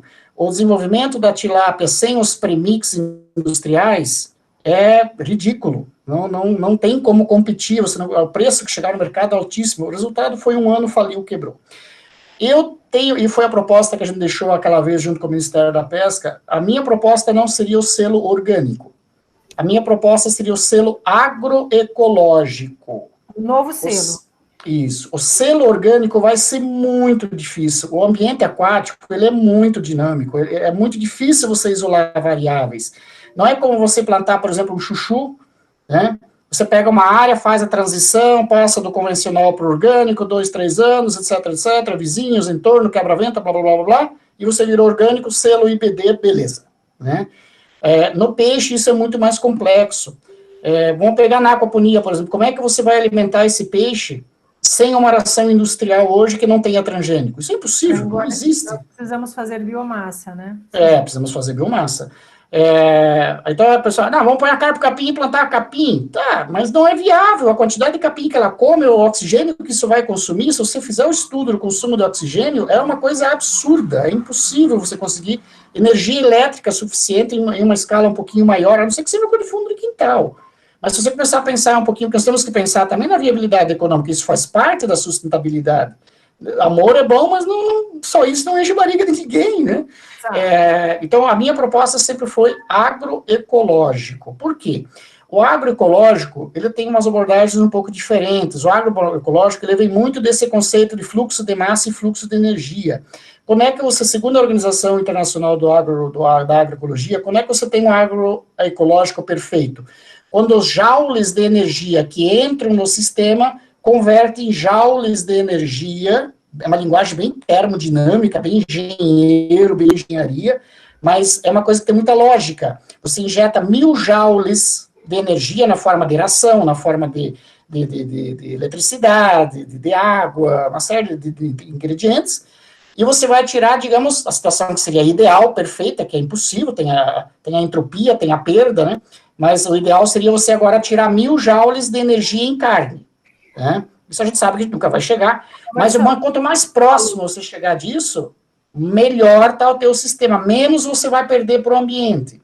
Tá? Então, do ponto de vista de sustentabilidade, ele fecha melhor que o orgânico, porque o orgânico, a gente não pode esquecer, ele é uma matriz comercial. O orgânico não é um processo tecnológico, o orgânico é uma marca, um selo que você vende. Você tem uma agregação, a verdadeira agregação de valor. Às vezes a pessoa fala assim, eu peguei a minha alface lá, coloquei numa embalagem, lavei, aí eu fiz uma agregação. Não, você fez uma transformação. A agregação é você ter o mesmo produto, mas você mudou o conceito dele e agora as pessoas estão dispostas a pagar mais caro. Isso é orgânico. Tá? O selo agroecológico, ele também tem esse valor. O problema é que o nosso consumidor ainda não, ele ainda está muito focado no comercial do orgânico. Sendo que o que ele busca, na verdade, é o agroecológico, é o menor desperdício, o menor uso de energia, a mais otimização do sistema, o uso dos entornos, isso é agroecologia. Orgânico é uma coisa para vender. Agroecológico já é uma coisa mais que não está tão preocupado só com a venda faz parte, né? Por isso que a minha sugestão sempre foi a agroecologia. O problema é que a agroecologia, ela tem 6 correntes muito fortes, né? Eu falo isso porque eu sou professor do curso técnico em agroecologia aqui no meu campus, nós temos um curso técnico em agroecologia, inclusive tem algumas diferenças de opinião, porque a minha agroecologia é fluxo e massa, e tem alguns agroecologia, onde, por exemplo, alguns professores já falaram para mim, não, aquele teu projeto de aquaponia lá, ele não é agroecológico, porque você trabalha um contexto de venda desse produto, então não é agroecológico. Infelizmente, eu não concordo, eu tenho outro entendimento, eu sigo o modelo francês, que é a entrada e saída de energia do sistema. Tá? Mas isso que eu falei, a gente pode discutir um mês aí. Nossa, tem muita coisa. Não, a gente vai bater papo ainda. Então tá bom. Não é a minha grande especialidade, mas eu dou umas passeadas aí nos setores todos aí. Obrigada. Tranquilo, à disposição. Seu Lang tá aí também, seu Lang? Acorda, seu Lang. Grande amigo. Vamos lá, pessoal. Mais perguntas? Estão tímidos? Ou foi muito bom, entenderam tudo, ou foi muito complexo e não entenderam, foi nada. Né? Uma das duas aconteceu aí. Agora, qual será a verdade? Ô César, muito bacana o seu comentário aí. Inclusive, produto livre de agrotóxico também. Nós podemos pintar uma bandeira com esse tipo de produto aquapônico, né? Livre de agrotóxico. Ele tem a aquaponia.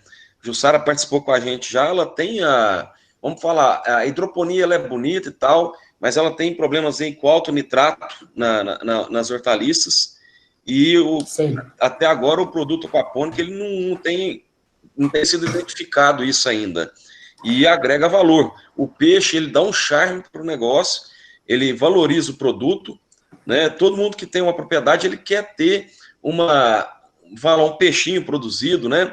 E hoje com esse conceito de fazenda urbana, isso cada vez cresce mais, hortas verticais, sustentável, tem um apelo muito grande em relação a isso. Sim, com certeza. Eu concordo contigo, eu acho que até, né, estão aí com a Jussara também, e outros que são da área da aquaponia, eu acho que o próprio conceito aquaponia precisaria ser mais trabalhado, né? Talvez até o produto como um produto aquapônico, porque observe, já tem esse movimento na Europa. Hoje existe na Alemanha, em Berlim, existe um supermercado que é só produto aquapônico, e tem frango, tem milho, não é 3, 4 produtos, é um supermercado, tá? Óleos, todo um conjunto de materiais, de alimentos que são produzidos exclusivamente em sistema aquapônico. Eles vão falar assim, poxa, o cara vai produzir frango como? Cara, é mais fácil do que parece, né? Isso já tem na Dinamarca, isso já tem na Suécia, mas lá eles já trabalharam, eles já criaram esse mercado, que foi aquele negócio que eu falei antes, você criar um mercado para um produto, para uma marca, isso é muito caro, isso é muito difícil, né? Precisa de um movimento muito grande, de um grande número de atores, mas tem que ser feito, tem que começar, nem que seja pequeno, tem que começar, Isso é o empreendedorismo, é o pioneirismo, né? Funciona dessa forma, infelizmente. Ô César, outra coisa eu queria ressaltar com o senhor aqui, e Você, comentar por favor. a sua visão, é sobre o comércio de peixe vivo, mas numa visão mais com segurança alimentar. Nós temos um problema muito grande aí, a liberação. O peixe tem uma questão artesanal também de abate. Você vê os pescadores abatem o peixe fica 3, 4 horas, 5 horas, um dia inteiro no saburá, e a lei não permite, às vezes, na cidade, aqueles frigoríficos móvel, né, que de forma assim... o que é falho é a fiscalização, porque dá para ser feito de forma legal e com segurança alimentar. Né? Eu queria que você... meu amigo, isso é um chão que já deu muita discussão. Vou te citar um exemplo agora, faz uns 10, 15 dias, 20 dias, um mês no máximo, um grupo de discussão que tem aqui da piscicultura aqui de Santa Catarina, chama Piscicultura SC, onde uma pessoa ligada a uma cooperativa de processamento de pescado postou uma foto, ele passando na rodovia, o cara com um Uno, nada contra o Uno, né? Com um Unozinho lá, umas caixas de isopor, vendo tainha, né? Tirou foto, foi lá, fotografou as tainhas, aquilo já estava com os olhos brancos, né? Sabe, o peixe com olho branco, a coisa já está complicada, né? Acionou a SIDASC, que é o órgão de fiscalização. Não podemos fazer nada porque existe um acordo de cooperação, não sei o quê, colônia de pescadores, tal, que é o pescador artesanal, papapá. Imediatamente o cara pergunta, mas se eu for lá na minha propriedade e pegar 200 quilos de tilápia, colocar em caixa de isopor e vier aqui, não, tilápia não pode. Tilápia é comercial, né? Então, assim, existe uma questão aí que eu acho que não é técnica. Eu até posso queimar a língua falando, eu sou um cara provocador, às vezes eu falo demais, mas eu acho que tem questões aí mais políticas nesse negócio. Existem algumas questões na questão da comercialização dos peixes que tem que ser discutidas. Quando você fala, por exemplo, assim, eu sei a sua pergunta porque eu falei lá do peixe vivo, né? Mas observe, é feira de peixe vivo, tá? Esse peixe não é abatido, ele é vendido vivo, a pessoa vai levar para casa e vai fazer o processamento, tá certo? Isso não pode ser impedido, isso não existe, você querer impedir a pessoa de pegar um peixe lá para casa e ela mesma abater, que nem você falar assim, você não pode levar um frango e abater lá em casa, não existe isso. Eles podem até criar lei, pode tentar, isso não vai pegar nunca, tá? O que não pode nessa feira é vender peixe já processado, tá? Por isso que isso já deu muita confusão, porque por que o pescador lá do litoral pode pegar um carinho, vir aqui em Rio do Sul, né, quase 200 quilômetros do litoral, o cara fica 3 dias no semáforo ali com a porta-mala aberta, com peixe no gelo, vendendo tainha. E tá tudo certo. Agora, o piscicultor aqui do Rio do Sul, ele não pode fazer a mesma coisa com tilápia ou com carpa, né, que ele trouxe aí a 10 quilômetros, digamos, de distância. Né? São diferentes interpretações para uma mesma situação. Existem outras questões do processamento do pescado que também precisam ser discutidas. Uma delas, por exemplo, é o transporte. Tá? Nós temos um problema aqui em Santa Catarina, que eu já levantei várias vezes, pela minha experiência lá do oeste do Paraná. No Paraná, existe uma legislação que disciplina o transporte. Todos os peixes chegam no frigorífico vivos. O peixe que chega morto é descartado. Tá? E geralmente a depuração é feita no frigorífico. Ele fica lá 12, 24 horas para depois ser abatido. Uma coisa que me chamou muita atenção quando eu vim aqui para Santa Catarina em 2012 é que aqui o pessoal faz a despesca, põe no gelo e leva para o frigorífico. Isso é um negócio complicado, porque peixe de água doce tem alguns tipos, isso não tem nada a ver com o sistema de produção, isso é endêmico da água doce, tá? Tem uma série de organismos patogênicos que podem ser propagados dessa forma. Se esse abate lá no frigorífico for um pouquinho desregrado, nós corremos o risco de ter um colapso aí de fornecimento de peixe de água doce, tá? Não deveria ser transportado peixe já despescado de água doce. Isso é diferente em peixe marinho. Eu sou engenheiro de pesca, eu posso falar um pouquinho disso. Peixe marinho já é uma situação um pouco diferente, até pelo local de captura, etc, etc. Permite esse manejo. O peixe cultivado em viveiros, tá?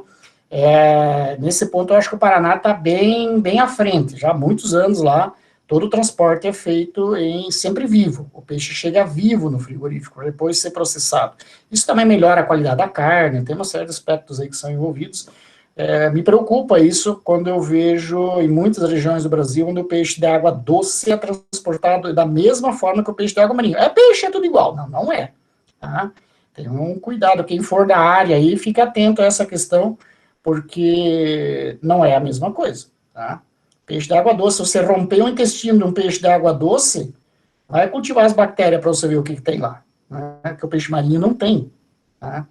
Mas isso já é um outro assunto que a gente pode... Eu sei que a tua abordagem foi mais em relação a essa questão do peixe vivo, né?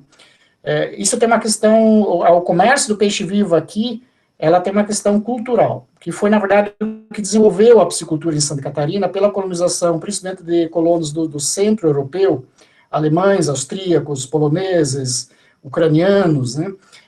O cidadão centro-europeu, ele tem na cultura dele o consumo, a compra do peixe, tá? Quando esses colonos vieram para cá, no século XVIII, século XIX, eles trouxeram essa cultura e isso permaneceu até hoje, né?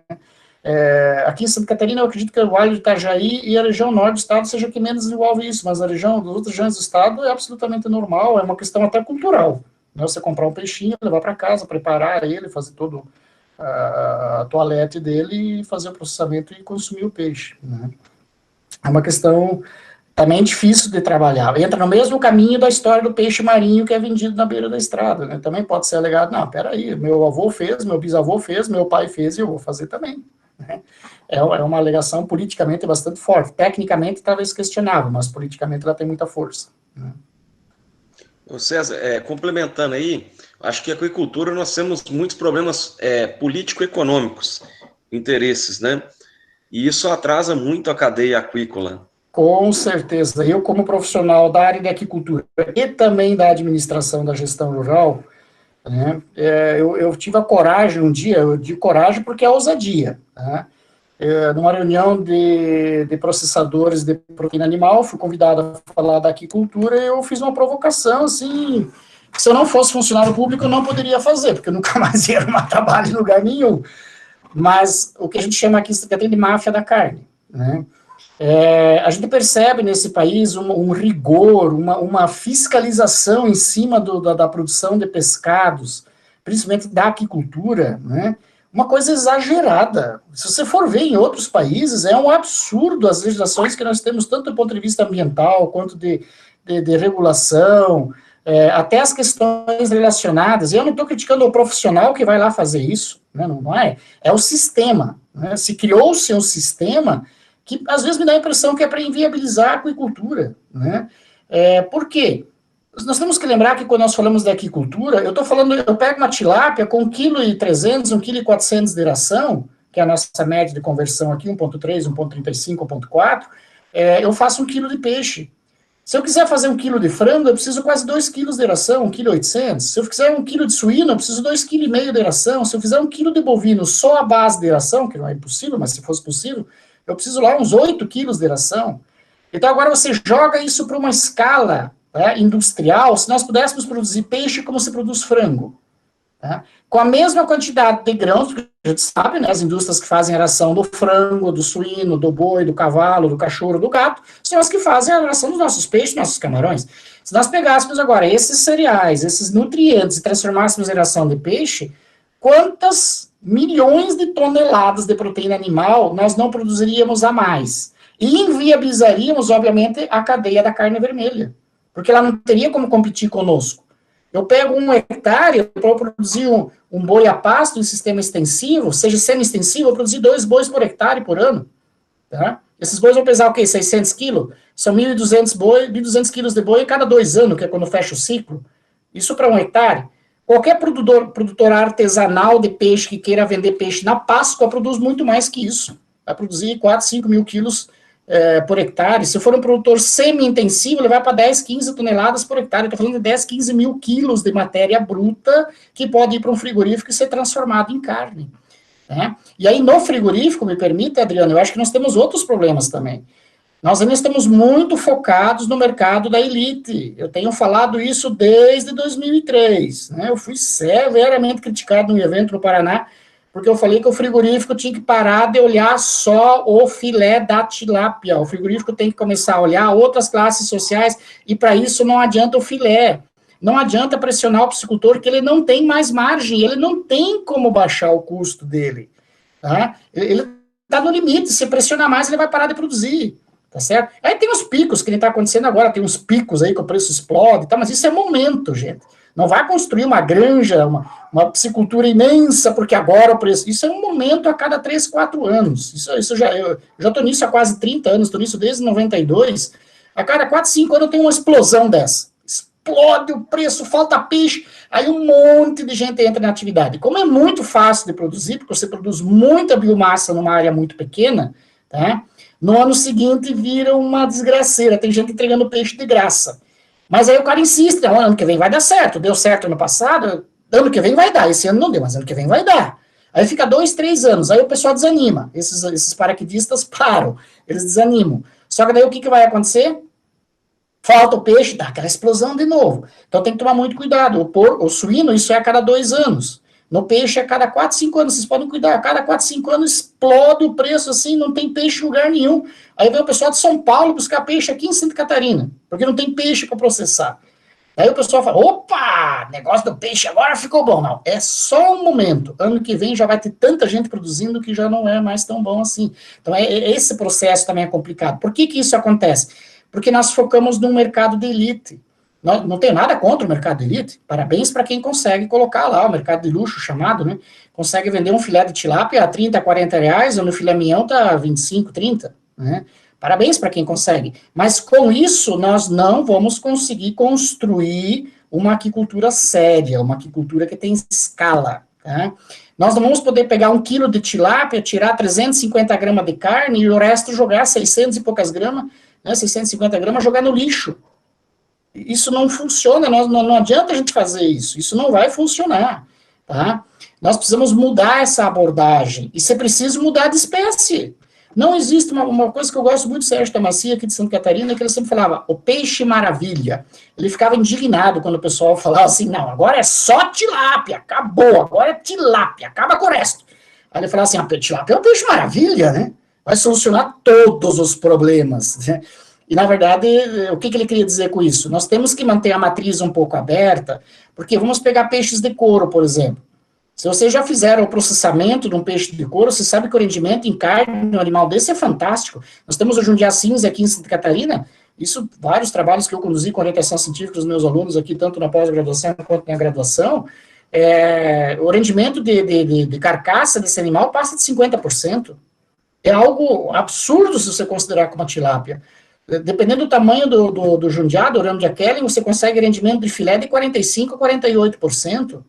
Isso em escala aqui artesanal, nós não estamos produzindo milhares de toneladas por ano, né? Você vai lá, um produtor que produz um pesque pague, pega os Jundiás e faz esse trabalho. Agora imagine isso em escala, onde é que a gente poderia chegar, tá? Então talvez a tilápia também não seja o peixe certo, talvez a gente precisaria pensar isso um pouco. Né? Nós temos a questão da densidade, eu acho que nós produzimos muito pouco, nossas áreas são, apesar de que produz muito, mas dentro da aquicultura nós produzimos muito pouco.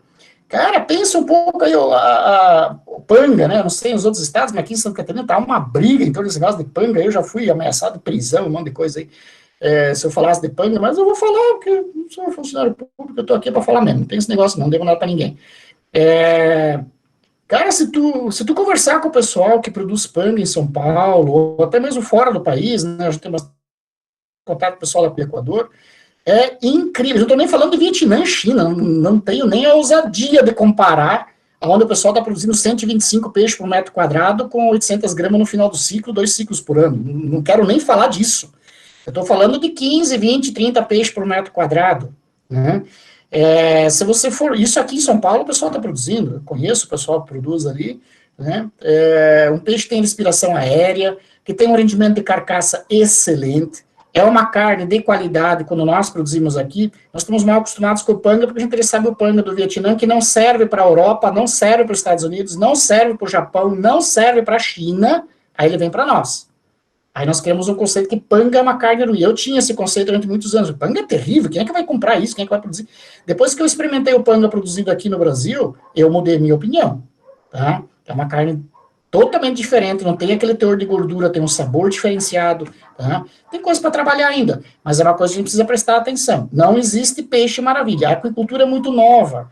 Como é que nós vamos colocar a cultura comercial com uns 40, 50 anos aí de produção contra atividades aí com mais de 100 anos de pesquisa e, né, atividades algumas até muito mais que isso, e que a gente querer comparar em termos tecnológicos, genética, né, rendimento carcaça, como é que nós vamos comparar com o frango? Olha a evolução que teve o frango nos últimos 50 anos.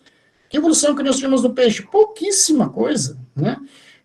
Na ponta da faca, lá no frigorífico, mudou muito pouco, né? Quase nada, porque ainda tem muito trabalho para fazer. E talvez precisamos refocar essa questão da espécie. É uma discussão que às vezes eu gosto de levantar, né? Ô César, eu concordo com o senhor em relação ao panga, e assim, o produtor não tem, o panga tem as mesmas exigências que as outras espécies em questão de qualidade de água, mas um produtor que trabalha intensivo e tem problema com energia de um dia para o outro, ele não vai perder o seu sistema de cultivo, e o que manda preço, a densidade que o panga, eu não trabalhei com ele ainda, eu quero trabalhar, desenvolvendo pesquisa, né, o que manda é preço. O frango hoje é a carne mais consumida no Brasil. O brasileiro consome cerca de 100 quilos de carne ano e por habitante ano, e hoje é 46, 45, quase a metade é de frango, devido ao preço. E eu acho que o panga chegou, vamos falar tarde, mas é uma realidade. Ele vai tomar espaço da tilápia, não tenho dúvida. Com certeza. Eu digo o seguinte, o panga que veio da Ásia, ele fez um movimento muito interessante. Ele fez um movimento que nenhum de nós, atores da aquicultura nacional, fomos capazes de fazer. Ele despertou no pessoal da classe média e algumas regiões da classe C o consumo constante de peixe, por causa do valor que ele entrou. Apesar de ser um peixe, esse que vem de fora, ser um peixe que, me desculpe, terrível, muito ruim, mas ele ainda assim, ele conseguiu despertar um consumidor que eu acho que nem nós sabíamos que existia, porque nós estávamos tão focados na tilápia, no filé, que a gente nem lembrava que é um triângulo, né? O cara que compra filé de tilápia, ele está na pontinha aqui em cima do triângulo. Nós esquecemos que a grande base aqui embaixo também gosta de peixe. Os dentes de baixo também gostam de doce, como diz o alemão aqui em Santa Catarina. Então, passa o doce dos dois lados do biscoito, né? Porque o dente de baixo também gosta, dizer, né? E nós esquecemos que o consumidor aqui da classe mais baixa, ele também consome muito, tá? Aí algumas pessoas já me falaram assim, aí o panga fez essa abertura, o panga permitiu que nós víssemos, eu falei, pô, mas que tá vendendo tanto panga, quem é que tá comprando isso? Ah, mas vai lá ver aonde isso tá indo. Aí nós nos conscientizamos, opa, aí começou a aparecer o frigorífico vendendo tilápia espalmada, ou seja, só abre a tilápia, tira a escama, corta no meio, às vezes até com a cabeça, né? Por quê? O que ele fez? Agora ele comprou 1 quilo de peixe que ele pagou R$5, ele vendeu por 15, tá entendendo? Ele jogou muita pouca coisa fora, ele jogou sangue, jogou brânquias, um pouquinho de gordura, um pouquinho de víscera, o resto ele vendeu, jogou escama, o resto ele vendeu. Tá? O cara que tira o filé, ele compra por 5, ele já sai dali a 20 e pouco, porque ele já jogou 60%, ele jogou no lixo, né? Então, isso nós precisamos, por isso que o panga encaixa bem nessa figura, né, como ator aí do desenvolvimento da aquicultura. Ele abriu um mercado que nós não tínhamos. Hoje você tem, aqui no sul, pelo menos eu vejo muito isso, a tilápia espalmada, o tolete, né, o peixe picadinho, né, vai com osso, vai com pele, e o povo compra. Aí tem a pessoa que fala assim, ah, mas peixe tal tem espinho, né? O tambaqui tem espinho. Cara, você já viu o que vende de tainha de sardinha? Do que bicho mais espinhento que aquilo? Ah, faça por favor. Nenhum tambaqui chega nem perto de uma sardinha em termos de espinho. E vende, tá? O que tem aí? Um apelo, né? Tem um costume, tem um hábito. Claro, o cara que consome sardinha nunca vai comprar um tambaqui, porque é o cara lá do litoral, acostumado a comer peixe marinho, ele vai comer peixe de água doce e vai falar que é insonso, né? Mas o que eu quero dizer com isso é que o consumidor, ele compra, ele vai comprar, o que falta às vezes é oferta. Eu conversei com um dono frigorífico aqui em Santa Catarina, e falei, cara, por que tu não põe um projeto para comprar carpa prateada? Carpa prateada é um peixe muito fácil de produzir, o custo baixíssimo. Ah, seu Lucas, tá secando a louça, tô vendo tudo aí. O Lucas é um conhecido nosso aqui. Ó, Lucas, se você tá ouvindo, eu vi você secando a xícara, tá? Eu falei para todo mundo aqui que você tava secando a xícara, tá? Eu sou danado. Acho que ele não tá me ouvindo. ou não sabe que a câmera está ligada. Aí o que acontece? Você consegue agora. Eu falei, para que tu não põe carpa prateada? Carpa prateada aqui, com o nosso clima e essa condição da fertilização que nós podemos utilizar aqui em Santa Catarina, você consegue produzir carpa prateada de 300 gramas em menos de 3 meses. Tá? Com 200, 250 gramas. Mete isso numa máquina, faz CMS, faz carne mecanicamente separada, corta, picoteia, não sei. Aí ele falou assim, e eu posso vender carpa? Eu vou consultar o meu pessoal lá da Inspeção Federal. Ele achou que ele não podia vender carpa. Entendeu? Então, são coisas assim, é muito amador ainda. Nós ainda temos muitas coisas que falta profissionalização. Né? Aí o caminho vai longe em cima disso, de discutir isso. Né? Bom, César, então nós vamos encerrando, né? Eu agradeço muito a sua disposição em estar com a gente aí, passando um pouco da sua, como é que fala, sua experiência, né? E sua visão de mercado também. Foi muito produtivo. Tivemos aí vários elogios aí dentro do chat aí, em relação à sua apresentação. E eu agradeço também vocês aí que participaram. Eu deixei aí o link do canal, vai estar disponível a apresentação para quem chegou depois. Quem quiser pegar o material depois também, e outros materiais, vai estar disponível. Tá bom? Então, eu agradeço a todos aí, em especial ao César, por ter contribuído. Então, passo a palavra ao César para finalizar. Okay. Adriano, novamente eu agradeço a oportunidade, parabenizo o Instituto Federal, nosso colega, o Instituto Federal de Goiás, pela iniciativa, né, o Campus Rio Verde. Fiquei muito feliz em receber a notícia sua aí do desenvolvimento da estrutura, né, porque sem isso você também não consegue trabalhar, a gente sabe disso, precisa desses investimentos. E parabéns a quem está assistindo aí, teve a paciência de ficar aí 9 horas da noite, ouvindo a gente falar de um monte de coisa, mas tudo isso é aquicultura, é integrado. Não dá para discutir aquicultura em pedacinhos. Uma coisa puxa a outra, e é assim que é legal. Né? Estou à disposição para quem precisar, depois eu passo meu e-mail, meu contato aí para o Adriano. Precisando, só chamar. Muito obrigado pela atenção e desculpe qualquer coisa que eu talvez não tenha atendido. Eu deixei meu telefone também, que eu tenho a lista de transmissão. Na quarta-feira nós vamos ter uma apresentação sobre novos produtos. É uma mestre de lavras, com mestrado em processamento de alimentos, vai estar apresentando para a gente aí. Então, mais uma vez, obrigado, César, obrigado a todos vocês aí, e até quarta-feira. E um abraço a todos. Obrigado. Tchau, tchau. Boa noite a todos.